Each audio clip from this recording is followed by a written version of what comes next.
Hello everybody, this is Dr. Bob DiMaria with another episode of Ask Dr. Bob. Tremendous questions. Hi Dr. Bob, what if your TSH and T4 are within normal, but your T3 is low? Very common. We like to call it poor conversion of T4 to T3. The medical community sometimes calls it hypothyroid number 2, and there's some in the medical community that don't think anything is wrong with that. We use a product specifically called Medistim. Can't tell you how many of that to take, because I really need to evaluate the rest of your blood chemistries, but that's what we use. You might want to contact us. Dr. Bob, thanks for the great videos. And this woman had a lot of challenges going on, but the bottom line for her is her female genitalia is creating distress.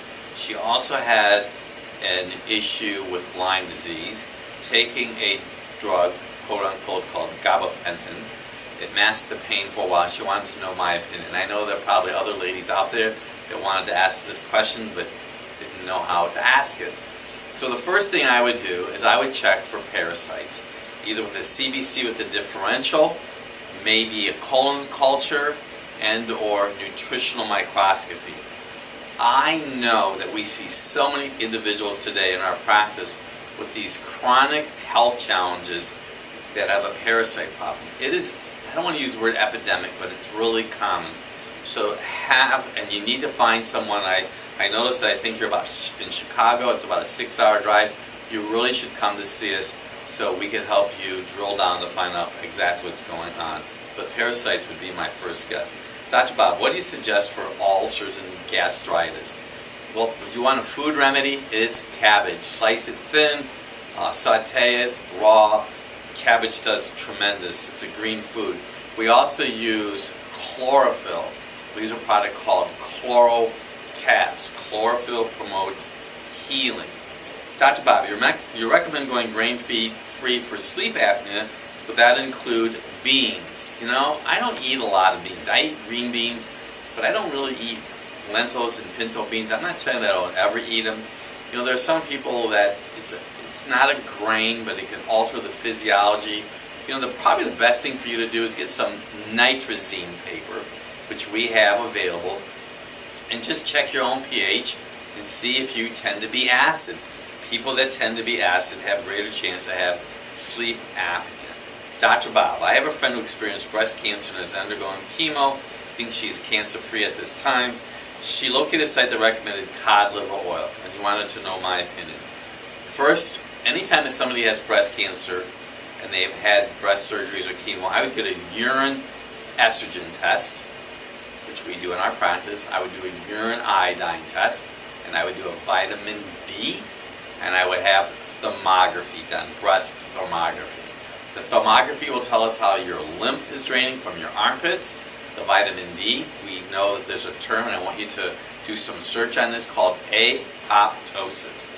Apoptosis is limited cell life. So you want to have enough iodine and you want to have enough vitamin D for that to occur.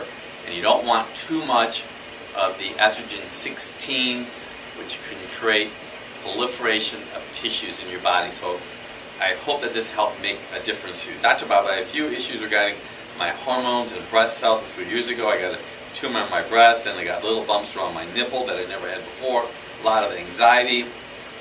Breast gets sore, and the nipple area really bothers you. You've had multiple infections, including Lyme disease, and you want some help. Well, I understand that. So first I would do a breast thermography. We've been doing the breast thermography in our practice, and it has been a very, very significant tool. I'd also have what we call an AP lumbar pelvis x-ray done, because if you have an enlarged liver, your liver might not be able to process all the estrogen. You may consider doing an OptiChem. That's a test that we do in our OptiChem profile to check to see how your liver is doing. The liver is the key. It's so important because to process all of these chemicals and toxins, you may consider having a nutritional microscopy to rule out parasites. Dr. Bob, I bruise easily. Vitamin C would be very helpful. Sometimes people could be anemic. So vitamin C is the way to go. Second last question. Acquaintance of mine has been complaining about their esophagus pipe keeps getting tense. So a couple things I've seen with esophagus issues. Number one, anytime you have swallowing issues, it's called globus hystericus. I want you to do a search on that. Usually it's a need for potassium. But I also know that your esophagus goes down there and it works with your stomach, but your liver and your gallbladder mechanism up there. So if you're having some distress down there, you could literally have some throat spasm and phlegm. Liver, gallbladder, do you have a fatty liver? Have your bilirubin checked. Bilirubin. That's one of the reasons that we do the OptiChem profile. Last question. Dr. Bob, what can cause frequent urinary tract infections? And we have found commonly they are caused by poor digestion, not enough digestive enzymes, so you have these unwanted proteins that easily go through your body, and your body sees them as a foreign invader.